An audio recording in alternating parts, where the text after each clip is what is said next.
Bienvenidos todos ustedes a este módulo que se titula Praxis Política y Derechos Humanos. Así que por favor pido que me puedan compartir las diapositivas en la pantalla.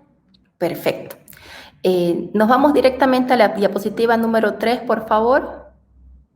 3. Perfecto. Bueno, nuevamente bienvenidos sean todos ustedes a este módulo que se titula Praxis Política y Derechos Humanos. El nombre de este módulo no fue cuestión elegida al azar o parte de un manual clásico de algún autor, ya sea desde el ámbito de las ciencias políticas, la sociología política o los derechos humanos. Tampoco llegamos a ella de una manera accidental en el avance de los contenidos de los diferentes cursos, sino, y ante todo, es una elección consciente y necesaria ante el panorama que registra nuestra región en el ámbito de respeto y protección de los derechos humanos. Por favor, la segunda diapositiva.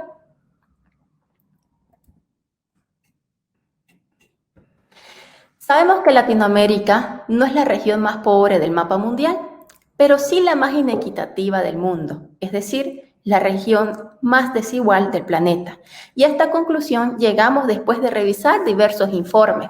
Un ejemplo es el informe sobre el desarrollo humano de 2019, que el Programa de las Naciones Unidas para el Desarrollo, usualmente conocido con la abreviatura de PNUD, expresó que el 10% más rico en América Latina concentra una porción de los ingresos mayor que en cualquier otra región. Este 10% concentra casi el 40% de los recursos. Y que por otra parte, o en la otra cara de la moneda, el 40% más pobre recibe la menor parte, que es tan solo del 13% de los recursos. Es decir, más de 10 años de gobiernos progresistas que se han dado en la región, poco se ha logrado avanzar. Un claro ejemplo es mi país, Bolivia, desde el cual estoy impartiendo el curso, donde el partido de gobierno ha logrado ganar y consolidar sus espacios políticos a partir de banderas sociales y reivindicaciones históricas, pero poco se ha avanzado. A pesar de la oportunidad histórica debido a la bonanza sin igual que tuvo mi país en estos últimos años y que ya no va a volver a tener después de un largo tiempo. Es por eso la importancia de sacar estos pequeños datos que nos avisoran un poco el contexto en el cual nos encontramos. Por otra parte, también existe otro informe reciente que apoya nuestra aseveración. Se encuentra la investigación de Hoffman, titulada Privilegios que niegan derechos, desigualdad extrema y secuestro de la democracia, que nos expresa que el 73 de los nuevos multimillonarios que existen en América Latina y el Caribe, sus recursos equivalen a 1/3 del total de recursos previstos en paquetes de estímulos adoptados por todos los países de la región. Es decir, a pesar de la pandemia mundial, hay muchas personas que permanecen inmunes a las crisis económicas. Por favor, la siguiente diapositiva. Por otra parte, en toda América Latina, 140 millones de personas, es decir, alrededor del 55% de la población activa, se encuentra en la economía informal. Y casi 1 de cada 5 vive en una habitación que no cuenta con los mínimos estándares para ser considerada una vivienda para un ser humano. La siguiente diapositiva, por favor.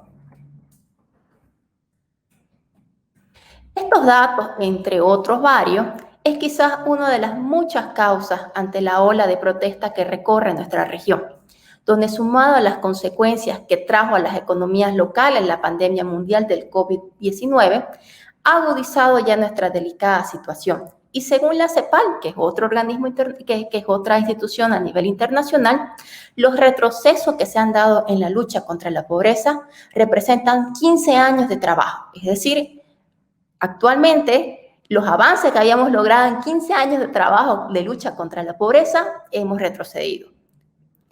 La siguiente diapositiva.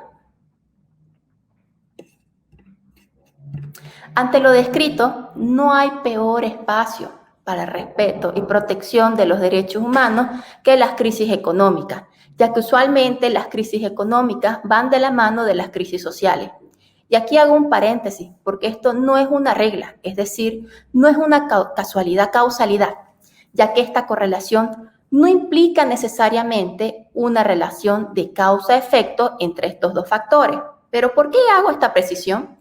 porque algunas veces el sujeto social no tiene la suficiente capacidad de articulación, movilización y de interpelación al poder que ejerce el poder estatal, advirtiendo obviamente frente a la figura de un Estado social, un Estado de derecho social, es decir, aquel Estado fundado en el respeto de la dignidad humana, en el trabajo y solidaridad de las personas que lo integran en prevalencia del interés general.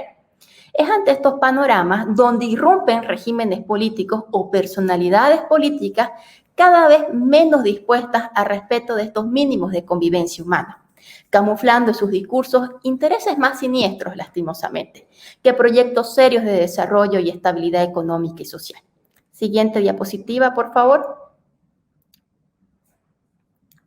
Es ahí donde estas personalidades que irrumpen el campo de lo político van creando un enemigo en común, algunas veces ficticio o dotándole de cualidades más allá de las reales, a quien le endilgan los males económicos, los males sociales y a quien ultimados actos los van despojando de los derechos mínimos, bajo la premisa del interés nacional, estatal, frente a oscuros intereses contra la nación o el Estado. Y es aquí donde la noción de derechos humanos se pierde o se condiciona su respeto frente al que se considera enemigo o no deseable a los grandes planes de la nación o del Estado. Siguiente diapositiva. Ahora bien, quizás para ustedes la palabra praxis la asocien o sea un sinónimo a la cuestión práctica, pero me voy a permitir un poquito o remitirme al diccionario de la Real Academia de la Lengua Española, que define la praxis como práctica en oposición a la teoría o en oposición a lo teórico.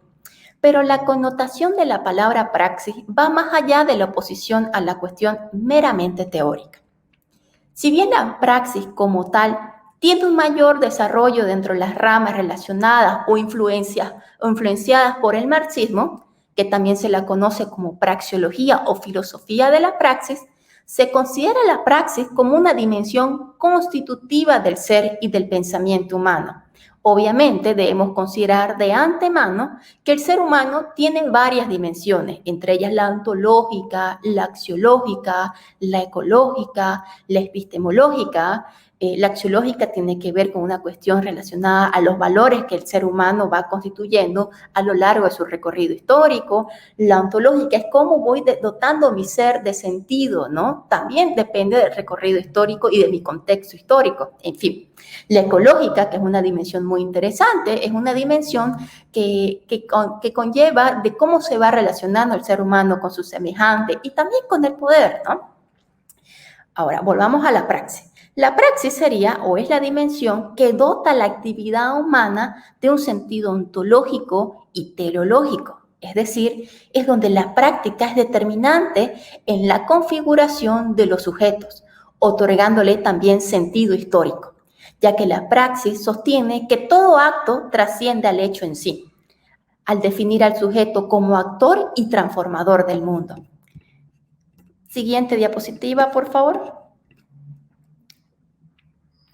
Este sentido de transformación que se da por todo acto, sea consciente o inconsciente, es importante y sobre todo cuando esta la trasladamos al campo de la política. La praxis política debe tener como criterio regulador de la misma el respeto de lo que conocemos bajo la categoría de los derechos humanos. Digo bajo el criterio porque dentro de los derechos humanos está contenido un sinfín de derechos que más adelante vamos a entrar a dilucidar poco a poco o en detalle. Los derechos humanos representan una bandera no solo legal, no solo legal, y esto podemos dividirlo tanto a nivel nacional como internacional, sino que es una afrenta legítima que tenemos ante el poder.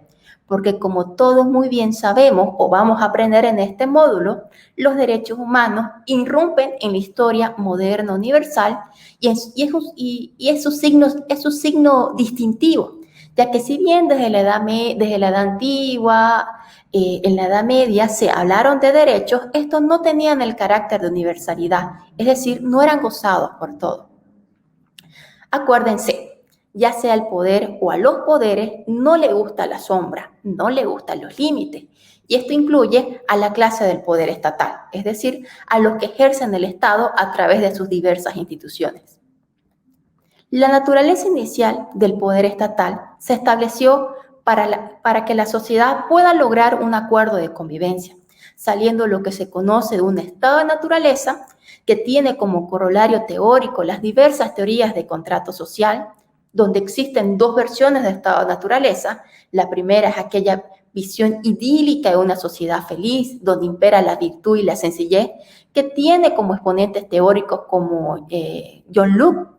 Y la otra se concibe, o la otra teoría dentro del estado de naturaleza, concibe que el estado de naturaleza era una época de violencia y luchas nacidas del egoísmo, que tuvieron como fin la construcción del Estado y la sociedad. Y aquí tenemos al famoso filósofo, bueno, entre muchos otros, pero voy a dar énfasis a al filósofo inglés Thomas Hobbes. Thomas Hobbes nos decía, Homo hominis lobus, el hombre es lobo del hombre. Básicamente, el hombre siempre va a estar en contra, siempre va a actuar o va a realizar su vida en función de sus propios intereses, en función de su egoísmo. Por tanto, es ahí donde es necesario realizar un pacto social, un contrato social para pasar un estado de naturaleza a la creación de los estados que ahora concebimos como tal. Estas teorías crean una ficción para dar justificativo de existencia al poder estatal, que rige sobre nuestras vidas y que tenía como razón de ser lograr una convivencia entre los seres humanos y que más adelante, en el siglo XX, fueron también el sustento de la noción y de la aceptación de los derechos humanos, tras las consecuencias que trajo a la humanidad la Segunda Guerra Mundial. Creo que es necesario volver a lo sustancial, no a lo básico, sino a los ejes sobre los cuales se formaron los estados modernos, bajo la concepción de entender que el hombre es un ser libre y al ser libre es un sujeto de responsabilidades.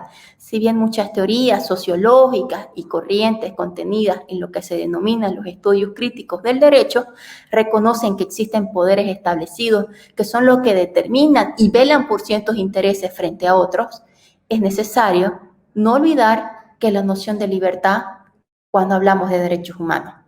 Por lo expuesto, en Latinoamérica existe a la fecha una evidente ruptura entre praxis y retórica política, que conduce a graves confusiones y contradicciones en todos los actores sociales y políticos, o en su mayoría, no hay que generalizar, derivando en situaciones ambiguas y de esquizofrenia colectiva. Esta esquizofrenia colectiva, nos referimos a un estado con doble o múltiple personalidad, es decir, un estado que está o reconocemos que está para proteger a los derechos humanos, pero un estado que al ser cooptado por actores políticos cuya praxis la realizan para una constante búsqueda de ese enemigo culpable de todos los males nacionales, al que despojan y van despojando de derechos, olvidando así la razón primigenia de la existencia del mismo estado. La importancia es saber que todo acto que se da en el campo de la política trasciende en la vigencia de las instituciones es crucial, ya que estas instituciones están para resguardar ya sea de manera directa o indirecta los derechos humanos y que esas instituciones son producto del desarrollo de la civilización moderna, con sus luces y sus sombras, pero son dignas de respeto porque son la base de nuestra democracia dentro de los estados modernos. ¿Qué entendemos o qué deberíamos entender por derechos humanos? Vamos a hablar sobre su recorrido histórico y vamos a lograr tratar de dar una definición a pesar de que no hay una definición unívoca sobre los derechos humanos. Por favor, la siguiente diapositiva. Debemos ser sinceros, hasta la fecha no existe un criterio concordante respecto a qué debemos entender cuando nos referimos a los derechos humanos. ¿Por qué? O ustedes se preguntarán ¿por qué? Porque los derechos humanos no han sido ni son solo objeto de un ámbito del saber, sino que han sido parte de la literatura, las artes plásticas, las ciencias políticas, las ciencias jurídicas, obviamente, entre otros campos de saber. Por tal razón, no existe una definición unívoca. Por favor, la siguiente diapositiva. entraremos a ver algunos intentos de darle formación a la idea respecto a lo que se considera cuando nos referimos a derechos humanos. El famoso escritor alemán Goethe, que usualmente lo conocemos por su obra Fausto, pero aquí yo voy a nombrar otra obra que se llama Germán y Dorotea, nos decía esto referente a los derechos humanos. Pues quien negara que se elevó su corazón y que en su pecho más libre latió la sangre con más pureza cuando se elevó el primer fulgor del nuevo sol, cuando se oyó hablar de los derechos del hombre, comunes para todos, de la libertad embriagadora y de la hermosa igualdad. Entonces cada cual esperó vivir por sí mismo. Parecía romperse la cadena que arrojaba a muchos países y que sostenía en manos el ocio y el egoísmo. Esto es si bien sabemos que Goethe obviamente es un escritor muy reconocido en la literatura alemana, no me habló específicamente sobre derechos humanos. Yo trato aquí de precisar de que la literatura también ha sido parte de darle esta formación o esta idea a lo que se llega a concebir en la actualidad sobre derechos humanos, ¿no? Vamos a la siguiente diapositiva. Podemos verlo también en las artes plásticas. Acuérdense del famoso cuadro del Guernica pintado por Pablo Picasso, que si bien directamente no me habla sobre derechos humanos, sí podemos observar en este cuadro que es una manifestación de los desastres de la guerra en la vida de los hombres, ¿no? Pues el cuadro hace referencia a la Guerra Civil Española. Y aquí voy a hacer una pequeña precisión. No siempre todos los artistas, los pintores específicamente, tienen un mensaje. Algunas veces el cuadro no tiene un mensaje porque tiene la finalidad de que el espectador o el que está viendo el cuadro, está observando el cuadro, le cree un mensaje, le dote de un mensaje. Así que, pero en esta cuestión, bueno, en este caso hago esta precisión porque Pablo Picasso sí tenía una intención, ¿no? Porque incluso él prohibió que se exhiba este cuadro en España y este cuadro estaba en el Museo de Arte Contemporáneo de Nueva York, si mal no me equivoco, y solo dio permiso que una vez que acabe la Guerra Civil Española, este cuadro regrese a España para ser presentado y visto por los españoles. Vamos a la siguiente diapositiva, por favor. En la actualidad, expresiones como las hechas por el artista urbano inglés conocido como Banksy, y a quien describen como el más subversivo y el misterioso artista que existe a la fecha, nos demuestra en sus innumerables obras callejeras las contradicciones de nuestro mundo desarrollado. Estas contradicciones, obviamente, están en sentido de aquellos derechos humanos, ¿no? Vamos a la siguiente diapositiva.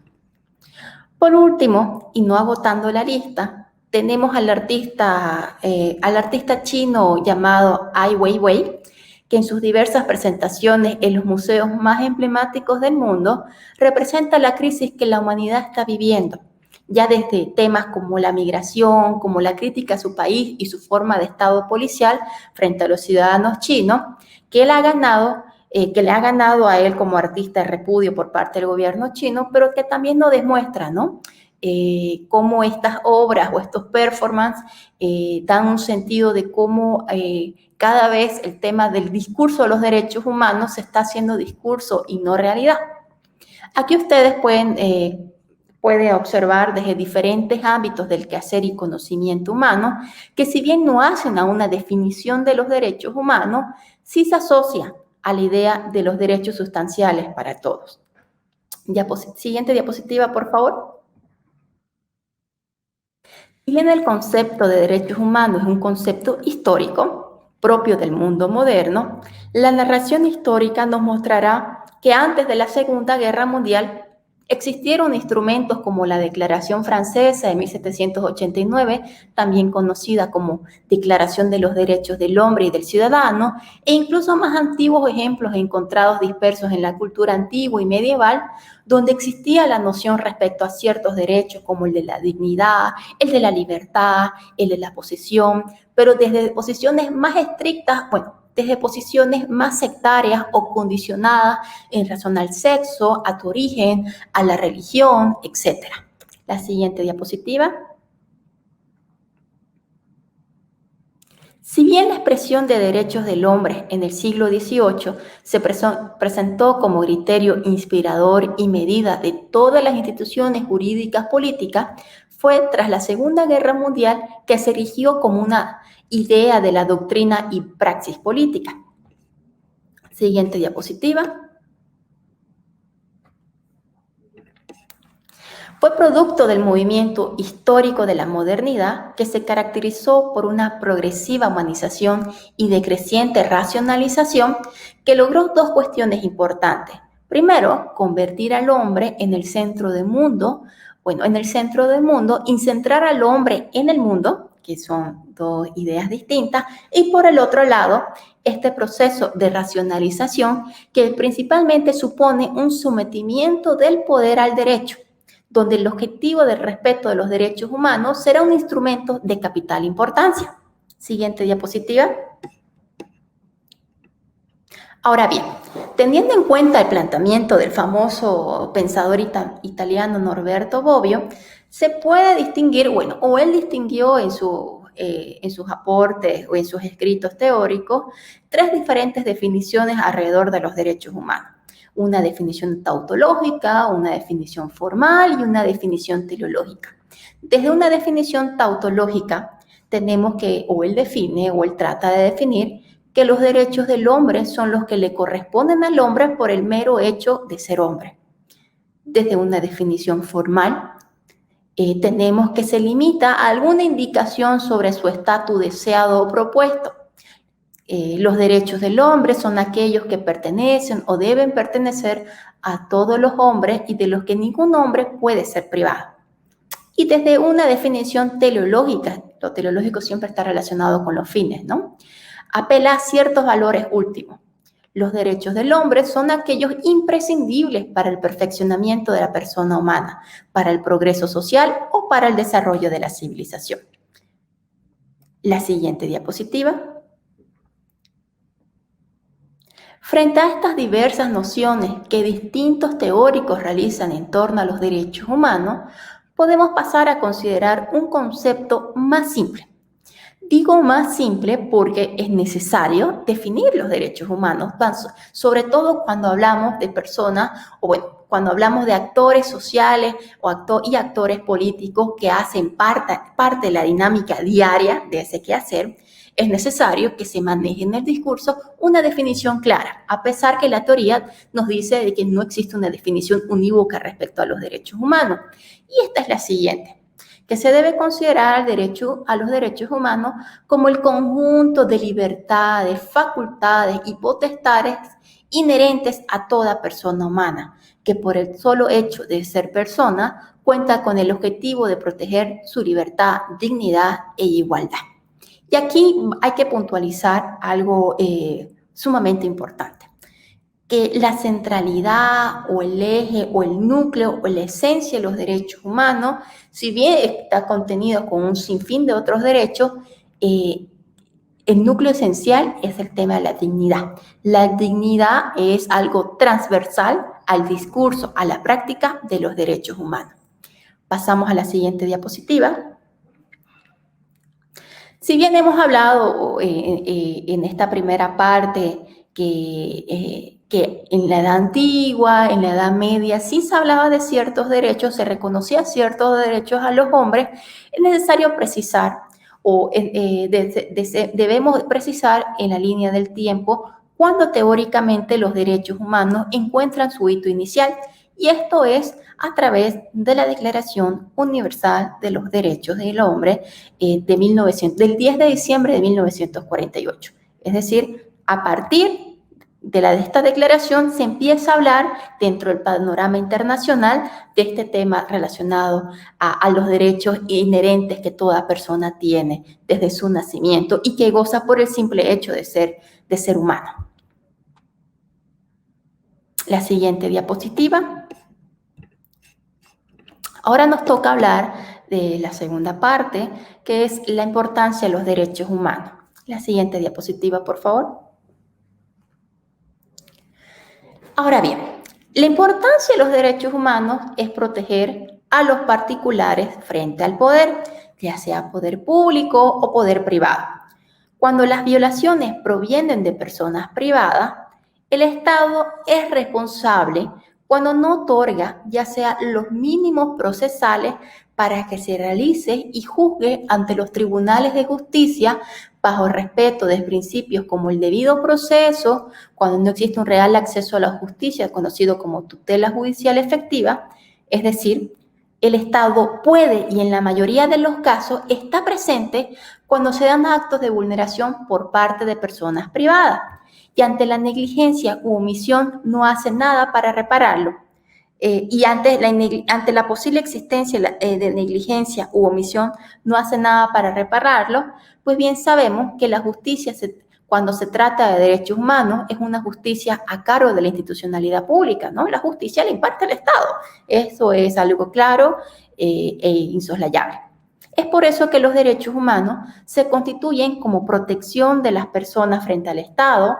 El Estado, por tanto, tiene el deber de respetar los mismos y el Estado tiene el deber de realizar acciones a través de, ya sea de legislación o producción legislativa, cuando esto lo realiza los órganos deliberativos correspondientes de cada país, o a través del Poder Ejecutivo o del órgano del Poder Público Ejecutivo, a través de crear políticas públicas que aseguren a los ciudadanos el ejercicio de los mismos. Siguiente diapositiva.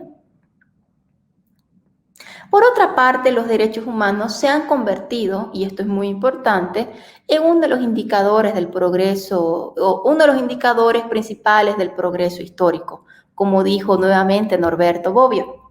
Se debe considerar siempre que todo derecho humano se reconoce como tal, y es producto de conquistas sociales y políticas que se le exige al poder público.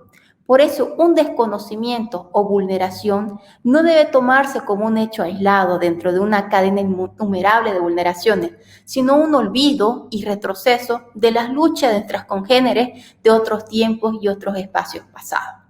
Es por eso tan importante el tema de los derechos humanos, no solo en la actualidad, sino que una vulneración sea considerada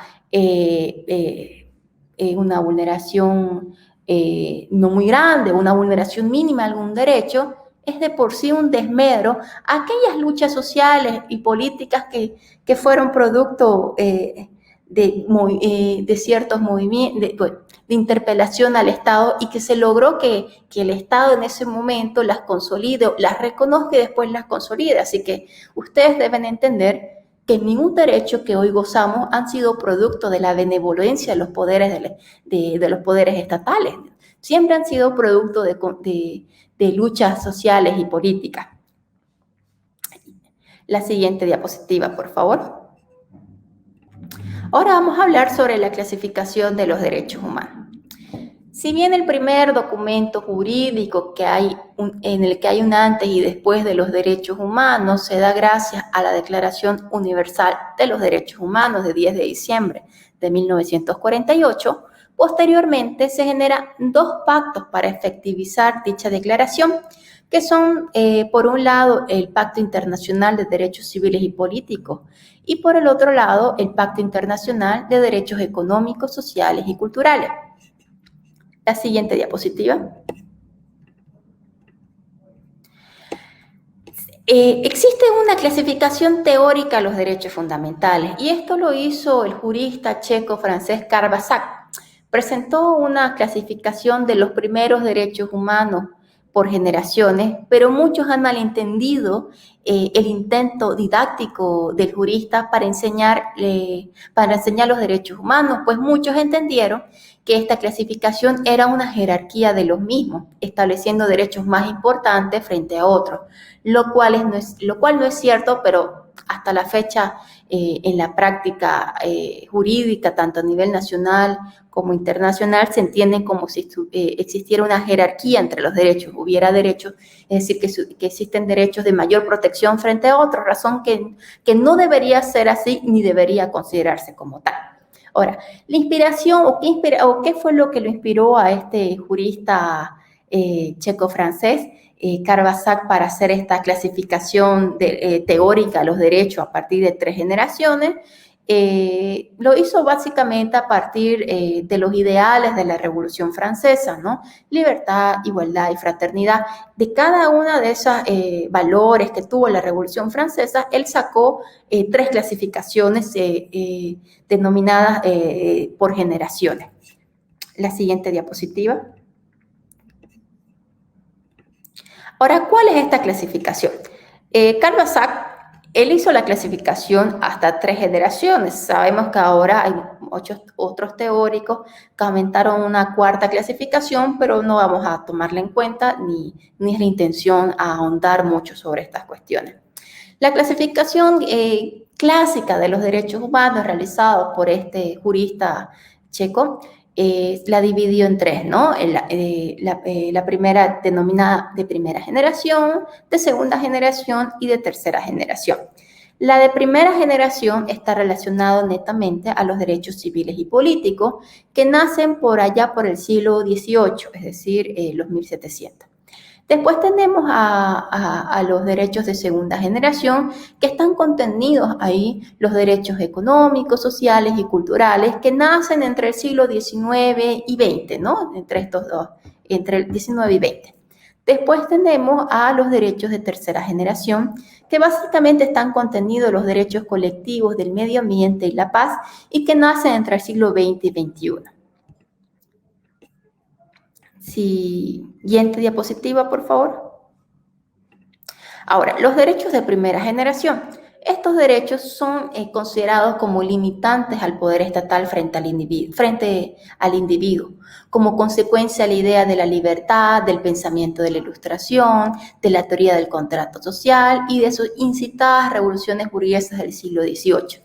Su consagración más encumbrada están en los artículos del 3 al 21 de la Declaración Universal de los Derechos Humanos de 1948. La siguiente diapositiva. Los derechos de primera generación los vamos a dividir en 2, o están contenidos dos tipologías de derechos. Los derechos civiles, por un lado, y los derechos políticos. Dentro de los derechos civiles, se encuentran o están contenidos los derechos a la vida, integridad física, integridad moral, dignidad, justicia, igualdad, libertad en sus respectivas manifestaciones individuales de pensamiento, de conciencia, libertad de religión, de opinión, de movimiento, etc. Por otro lado, tenemos los derechos políticos, es decir, esos derechos que tienen que ver con derechos a participar en la organización estatal, elegir y ser elegido y agruparse políticamente. La siguiente diapositiva. Los derechos de segunda generación. Estos derechos son consecuencias de la idea de igualdad universal del pensamiento humanista y socialista del siglo XIX y sustitutiva del Estado liberal por el social del derecho, que se proyecta a garantizar las desigualdades socialmente exhaladas. Se hayan consagrados en el artículo 22 al 27 de la Declaración Universal de los Derechos Humanos de 1948. La siguiente diapositiva.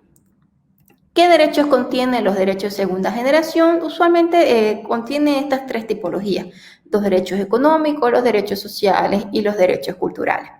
Dentro de los derechos económicos están incluidos los derechos a la propiedad individual, los derechos a la propiedad colectiva, a la seguridad económica, entre otros, ¿no? No es cerrada la lista. Dentro de los derechos sociales se incluyen los derechos a la alimentación, al trabajo, a la seguridad social, al salario justo y equitativo, al descanso, a la huelga, a la salud, a la vivienda, a la educación. Y dentro de los derechos culturales tenemos derecho a la participación en la actividad cultural, a beneficiarse con la ciencia y tecnología e investigación científica. Estos derechos últimamente, si ustedes se han dado cuenta, han entrado a ser parte de los discursos ante esta pandemia del COVID-19 que actualmente nos encontramos viviendo, ¿no? Sobre todo este tema a beneficiarse de la ciencia y tecnología que conlleva al tema de beneficiarse de las vacunas donde en determinados países se están logrando sacar, ¿no? La siguiente diapositiva. Después tenemos los derechos de tercera generación. Esta generación, que data la segunda mitad del siglo pasado, es consecuencia de una fraternal respuesta de factores discriminatorios, ya sea económicos, raciales, culturales, religiosos, etcétera, o necesidades futuras en riesgo, como el respeto al medio ambiente sano, de grupos humanos universalizados en tiempo y espacios motivados por una exigencia común, actuar impulsados por el valor de solidaridad. Aquí el concepto de humanidad se arropa al de libertad, civilidad y calidad de vida globales. Al siguiente, por favor. Dentro de los derechos de tercera generación tenemos los derechos a la paz, al desarrollo económico, a la libre determinación de los pueblos, al derecho al medio ambiente, al derecho al patrimonio cultural, entre otros.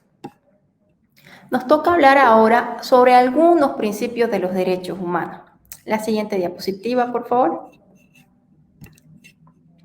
No he hecho una lista muy larga, sino he considerado bajo criterio propio algunos principios que es necesario que ustedes tomen en cuenta cuando hablamos de derechos humanos. Los principios tienen cualidad de constituirse como marcos de interpretación o son también marcos fundamentadores o de uso supletorio al derecho, o también en simples palabras son conocidos como mandatos de optimización, como nos dijo o nos decía por ahí un teórico de la argumentación jurídica alemán llamado Robert Alexy, que los definía así, ¿no? Por lo que resulta necesario que en la medida de lo posible sean realizados. De acuerdo, pero esto, si no se realiza, se entiende que cuando hablamos de la medida de lo posible estamos hablando que va a depender de las posibilidades tanto fácticas como jurídicas existentes para su realización o su materialización. En un sistema jurídico coherente deben convivir las normas con principios y mandatos no siempre compatibles entre sí. Perdón, Martín, hagamos un corte hasta acá. Sí, escucho el perro. No, pero igual, a ver, ¿dónde vos llegaste a hablar del primero, ¿no? El primer ítem. Sí, vámonos de nuevo a la diapositiva anterior, que es el nuevo subtítulo. Bueno, dale, paso para atrás. A ver, Sí. Martín, ¿vamos 43 minutos? Sí. Pero te quedan pocas, te quedan 3 o 4, creo. Te quedan 1, 2, 3, 4. Pero no las puse en diapositiva. Ah, bueno, sí, ya llevamos 43. Igual 43 con el otro, con el cortito, o sea, 40 llevaremos. 40. Claro, es hasta 1 hora, ¿no? Y se recomienda no más de 1 hora porque la gente pierde atención después cuando es muy largo. Por un tema más que nada, no es que hay una obligación, pero entre 45 y 1 hora es lo recomendado para que sea completamente visto. Vos viste que a veces que si duran 2 horas se pierde la atención, está comprobado, preferible hacerlo más en 2 partes. Pero ¿Cómo no, crees que va yendo? ¿Es necesario reiterar varias cosas o estamos bien así? No, está bien. Está perfecto. Está perfecto. Yo después igual voy a recortar los accidentes, esas cositas de cuando entró la gente, todo eso yo lo corto. Ahí también nos comieron por ahí 3 minutos o 2 minutos. Así que perfecto. Ya estoy anotando los tiempos. Ya, entonces vamos bien, vamos perfecto. Volvamos a entrar con esta diapositiva. Vos me decís, dale. Me pones OK.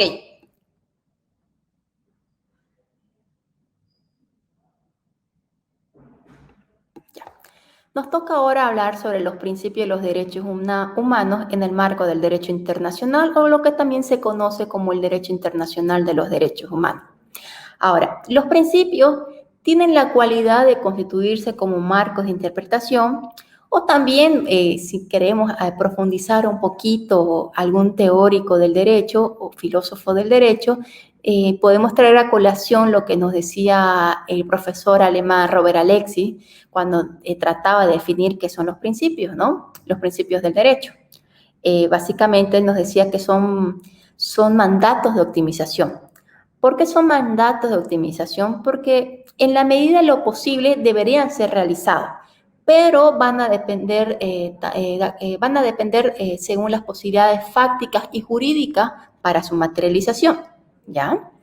En un sistema jurídico coherente deben convivir las normas con principios y mandatos no siempre compatibles entre sí, llegando a alguna medida a considerarse como límites a la soberanía de los estados, por la cual los principios en materia de derechos humanos dentro del marco del derecho internacional son aquellos principios necesarios para realizar un acto interpretativo para la comprensión, la aplicación y el desarrollo de los derechos humanos de la mano de los tratados internacionales o convenios internacionales. Es por eso que los derechos humanos en el marco del derecho internacional se encuentran regidos por algunos de estos principios. Tenemos en el listado al primer principio que se llama el principio, o se conoce como el principio de subsidiariedad. Este principio se deriva en el marco de aplicación de las normas internacionales de derechos humanos, es decir, si bien las mismas son aplicables de manera directa, por lo que se concibe que los estados no pueden alegar desconocimiento o contraposición con sus ordenamientos jurídicos internos o sus ordenamientos internos respectivos, el principio de subsidiariedad deviene dentro del ámbito procesal, razón por lo que los mecanismos de protección internacional tienen el carácter de subsidiariedad, siendo necesario el agotamiento previo de los recursos internos antes de acudir a organismos o órganos internacionales. Esto es interesante, pues si bien existe alguna excepción mediante la cual no nos podemos saltar el agotamiento de los mecanismos internos que nos dan nuestros respectivos ordenamientos jurídicos nacionales, en el caso del sistema, aquí les da una ejemplificación. En el caso del sistema interamericano, podemos acudir directamente a la Comisión Interamericana de Derechos Humanos, primero cuando no exista en nuestra legislación interna del Estado una cuestión conocida como el debido proceso legal para la protección efectiva de los derechos o derechos que se alegan como vulnerados. Por otra parte, también dentro del sistema interamericano existe la excepción de ir directamente a la comisión sin necesidad de agotar recursos internos cuando no se ha permitido o cuando se haya permitido el presunto lesionado en sus derechos el acceso a los recursos de la jurisdicción interna o haya sido impedido de agotarlos. Es decir, cuando el Estado, pese a tener ámbitos en la justicia en la cual yo puedo acudir, no me da la oportunidad o se me desconoce el derecho de acudir a la justicia para hacer valer mis derechos o buscar que se deje de suprimir, amenazar o vulnerar un derecho humano, que en este caso son derechos fundamentales cuando empezamos a hablar ya a nivel de legislación interna. O también existe la excepción de pasarnos el principio de subsidiariedad cuando hay un retardo injustificado en la decisión sobre los mismos recursos. Es decir, cuando a pesar de que yo acudo a los diversos tribunales o tribunales de justicia en mi país y no se me otorga una justicia pronta y oportuna, y es evidente y es grosera la vulneración, yo digo, me voy al sistema internacional porque aquí no hay garantías. Pero estas son excepciones al principio de subsidiariedad, ¿no? Usualmente la regla es agotar los mecanismos internos que tenemos en nuestros respectivos países para hacer valer el respeto de nuestros derechos o los derechos de las personas, o el derecho de las personas. Este principio deviene de una máxima: la no injerencia de los asuntos internos de los estados. Está establecido en el artículo 2.7 de la Carta de las Naciones Unidas, que observa de esta manera el concepto de la soberanía de los estados, ¿no? A la vez, el principio de subsidiariedad tiene una finalidad común, que es que los mecanismos establecidos en los diferentes ordenamientos jurídicos para el resguardo y protección de los derechos, a los que corresponde en primera instancia respetar y hacer respetar tales derechos en el ámbito de su jurisdicción, es la razón del principio de subsidiariedad. Y solo cuando estos no han brindado una protección adecuada o efectiva es que la jurisdicción internacional puede ejercer su competencia, porque no hay comunidad que pueda lograr el bien común sin interacción y cooperación de la comunidad internacional. Después tenemos en el listado el principio de la dignidad humana. Este principio Fue considerado, y aquí voy a traer a otro profesor llamado Rolando Gialdino, como un principio máximo del derecho internacional de los derechos humanos, aunque existen ejemplos anteriores a la emergencia y relevancia del derecho internacional de los derechos humanos, como la Declaración del Derecho del Hombre y la Declaración de Independencia estadounidense, que concibieron también el respeto a la dignidad humana como sustento de sus constituciones nacionales. Los instrumentos internacionales como la Carta de las Naciones Unidas y posteriormente la Declaración Universal de los Derechos Humanos visibilizaron dicho principio o derecho. Este principio de protección de la dignidad humana se concibe también como un valor histórico o un valor básico que fundamenta tanto a los estados constitucionales de derecho como a los derechos humanos, porque la dignidad humana debe inspirar la interpretación de cada uno de los derechos, por lo que constituirlo como un principio se le otorga una cualidad de metavalor, hacia el cual deben estar dirigidos siempre los derechos humanos. Si bien entre los catálogos contenidos en los diversos instrumentos del derecho internacional de los derechos humanos convergen tres vertientes del pensamiento: la liberal por un lado, la igualitaria y la participativa, es decir, su influencia es variada y de diversa dimensión.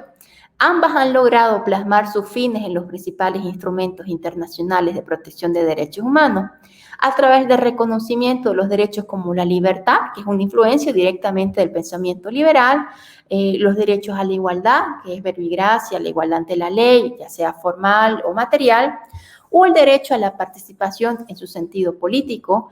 La dignidad humana o personal encabeza la misma ante su naturaleza axiológica. El profesor Gialdino, otra vez, expresa que también este principio, que algunas veces es un principio o en otros países está concebido ya como un derecho, es informador de todo el orden positivo del derecho internacional de los derechos humanos, es decir, de todo el orden que está escrito, definiendo a la dignidad como una condición con la cual los seres humanos nacen. Es un patrimonio innato de todos aquellos, de manera que donde exista vida humana, habrá dignidad humana, por lo que la dignidad es la esencia de los derechos humanos, por ende, del derecho internacional que los ampara. Después, dentro del listado, tenemos el principio de progresividad. La progresividad debe ser entendida como aquella tendencia, aquel movimiento que tiene como fin u objeto la extensión de los derechos humanos, de un modo que sean irreversibles las conquistas logradas, ya sea desde el listado de estos, aumentando en número, o como también en su contenido de los derechos protegidos, y por ende en su eficacia de los diversos sistemas normativos.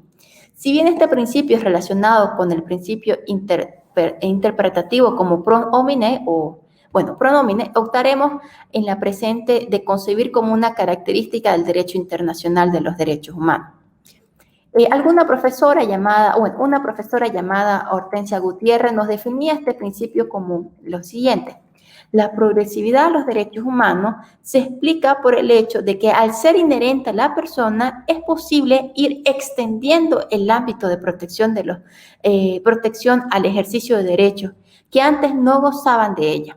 No se trata de reconocimiento de nuevos derechos, sino de derechos cuyo ejercicio merece la protección por el ordenamiento jurídico positivo.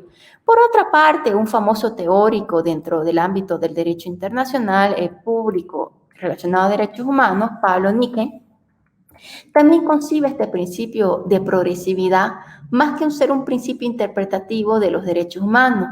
Es un principio que rige el régimen de protección internacional de los derechos humanos y señala que es un fenómeno en virtud del cual el régimen de protección internacional de los derechos humanos tiende a expandir su ámbito de modo continuado e irreversible, tanto en lo que se refiere al número y contenido de los derechos protegidos, como en lo que toca a la eficacia y al vigor de los procedimientos. Por ello, puede afirmarse que más que como sistema establecido, se manifiesta como un proceso. Tenemos que este principio, que en su mayoría se concibe como una pauta interpretativa, debe buscar siempre la interpretación más progresista, es decir, interpretar un derecho siempre a favor de su ejercicio, por ende el de mayor eficacia, evitando los formalismos que se constituyen en obstáculos para el ciudadano. Dentro de otros principios tenemos el principio de responsabilidad estatal. Básicamente resulta imperativo recordar que dada la naturaleza de los derechos humanos, estos se los hacen valer frente a otros ciudadanos que realizan actos u omisiones contra los derechos de otros. Pero ante la naturaleza del derecho internacional, los derechos humanos están concebidos como derechos frente o contra los estados mismos, siendo que dentro de dicho ámbito el Estado se constituye en el único responsable por la violación de los mismos y por ende en el único obligado en la jurisdicción internacional a la cual se le reclama simultáneamente se solicita su reparación. Por eso es el Estado que aparece como sujeto demandado por la vulneración de derechos humanos, ya sea por dolo o por culpa, en el marco del derecho internacional de los derechos humanos. Tenemos otro principio dentro de nuestro pequeño listado que se conoce como el principio de irreversibilidad. Este principio se encuentra directamente relacionado con el principio de progresividad, que establece que una vez que el Estado haya ratificado un instrumento internacional de protección de algún derecho humano en específico, ya sea un tratado, una convención, acuérdense, y aquí hago una pequeña precisión, que los instrumentos internacionales en materia de derechos humanos tienen vigencia no del momento de su suscripción, sino de su momento de ratificación a nivel interno por parte de los estados, ¿no? No puede existir no existe la posibilidad frente a este reconocimiento que hace el Estado de retrotraerse de lo reconocido. Es decir, el Estado queda obligado a continuar reconociendo este derecho, aun cuando luego pueda denunciar el instrumento internacional, cualquiera sea este. El claro ejemplo de Venezuela. En Venezuela, si mal no me equivoco, el año 2012, renunció a la Convención Americana sobre los Derechos Humanos, ¿no? Pero aún así el sistema interamericano sigue sacando informes sobre el estado actual de los derechos humanos en Venezuela, a pesar de la denuncia que hicieron del instrumento. Ellos, para la OEA y para el sistema interamericano, sigue siendo objeto de estudio de cómo va el tema de respeto de los derechos humanos en Venezuela, ¿no?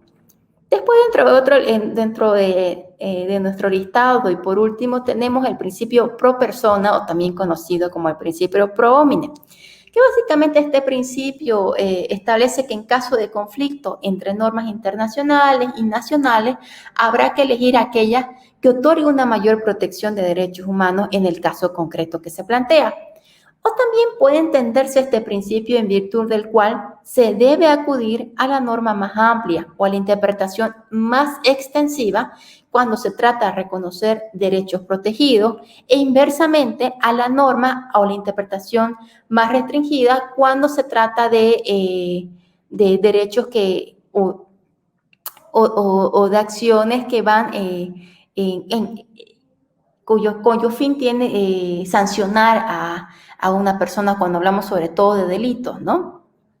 Si bien la Declaración Universal de los Derechos Humanos nace como un ideal y compromiso de los estados del mundo, es necesario remarcar que no tiene un carácter vinculante. Los derechos humanos han adquirido exigibilidad en todos los ordenamientos jurídicos internos de los estados, erigiéndose como garantía que tiene toda persona, no solo frente a su propio estado, sino ante toda la comunidad internacional. Por tanto, la Declaración Universal de los Derechos Humanos tiene una fuerza moral.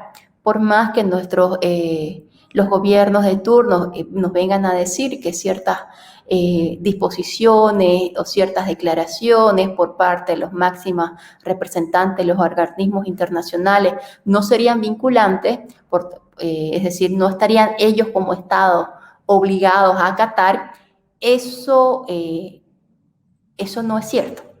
Porque la Declaración Universal, vuelvo a reiterar, la Declaración Universal de los Derechos Humanos es básicamente la piedra fundamental, ¿no?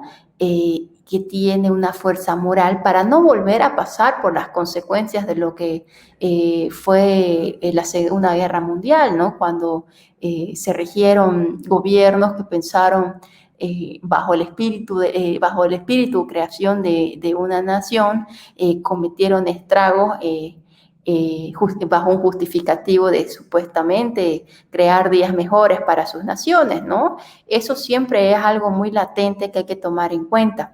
Y es por eso la necesidad que en sus espacios, en sus diversos ámbitos que ustedes ocupan o van a ocupar, tengan en claro que los derechos humanos no son solo un discurso o no es solo una declaración contenida en 30 artículos que apareció en 1948. No, tiene una razón de ser, y esta razón de ser constituye una fuerza moral para no volver a repetir la historia, ¿no? Porque, como hemos dicho al inicio, la historia no se repite, pero rima. Así que es necesario que en las praxis políticas, como hemos venido a denominar este actuar en el quehacer político, es importante tener una directriz. Quizás hay muchos criterios sobre la cual los diversos actores sociales y políticos se manejan. Creo y considero importante que uno de esos criterios vitales debe ser el respeto y vigencia de los derechos humanos. La siguiente diapositiva, por favor. Ahora, en ese plano y ante la importancia de no volver a repetir todos los actos que conllevaron a lo que fue la Segunda Guerra Mundial y sus consecuencias, a nivel internacional se fueron creando diversas instituciones que van a proteger derechos humanos, ¿no? Estos diversos ámbitos básicamente se crearon se crea a partir de criterios geográficos.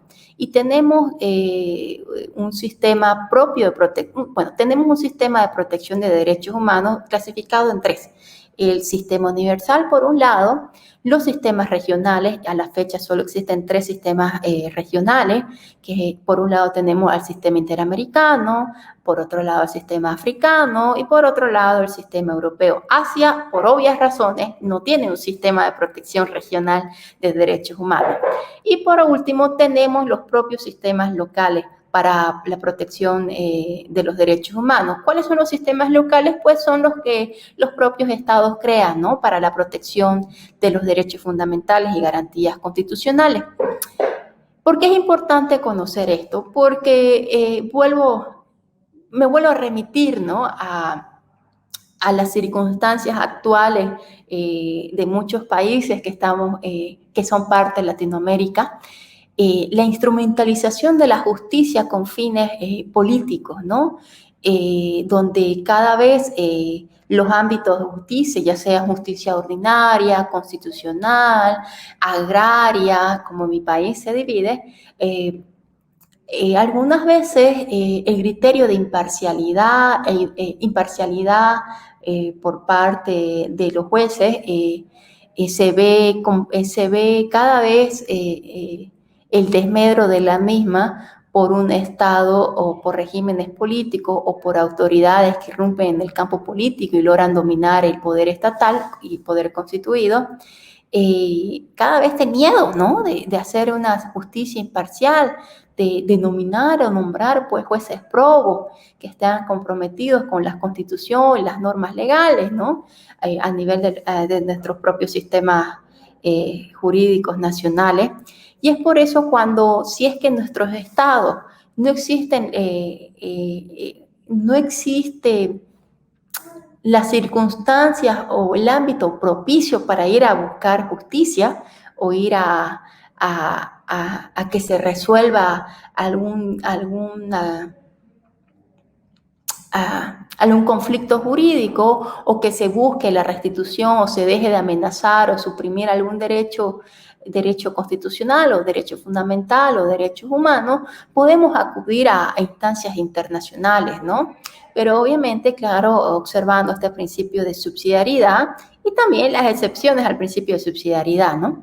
Dentro del nuestro sistema latinoamericano, nosotros tenemos el sistema interamericano que se encuentra dividido en dos, ¿no? Por un lado, la Comisión Interamericana y por otro lado, la Corte Interamericana de Derechos Humanos, que que son básicamente sistemas que a la fecha todavía están dotados de credibilidad frente a los ciudadanos que hacemos parte del contexto latinoamericano.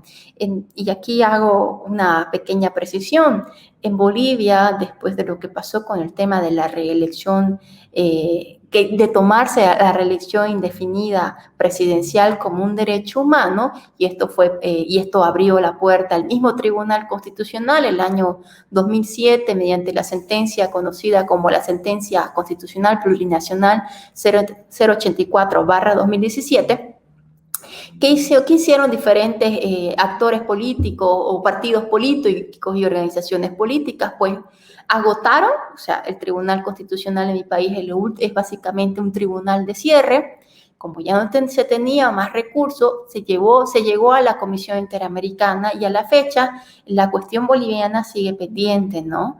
A pesar de que ya la Corte Interamericana, por otro caso, que fue una consulta que realizó el Estado colombiano sobre este tema de considerar de que si es que la reelección indefinida puede pasar a considerarse como un derecho humano. Ya este año, el 2021, la Corte Interamericana, antes de conocer el caso boliviano todavía sigue en la comisión, la Corte Interamericana ya ha sentado, por así decirlo, un precedente no a través de un caso concreto, sino a través de una consulta que hizo el Estado colombiano, y la cual él se manifestó mediante una opinión consultiva y estableciendo de que no se debe considerar a la reelección indefinida como un derecho, a la reelección indefinida presidencial como un derecho humano, a pesar de que dentro de esos 7 magistrados hubieron 2 votos disidentes que supuestamente no estaban, que por un tema de respeto a la soberanía de los estados decidieron no manifestarse sobre eso, hicieron su disidencia.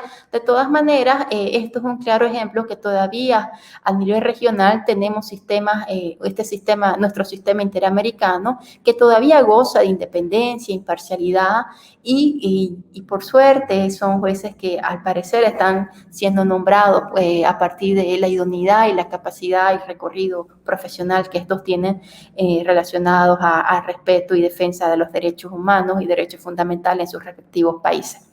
Espero que este módulo haya sido de su agrado, que haya sido informativo y de alguna manera logren por su parte instrumentalizar en sus diversos ámbitos del ejercicio político estos pequeños conocimientos que traté de condensar en menos de 1 hora. Agradecida nuevamente y espero tenerlos ya en el curso o en el curso en vivo. Nada más. Hasta luego.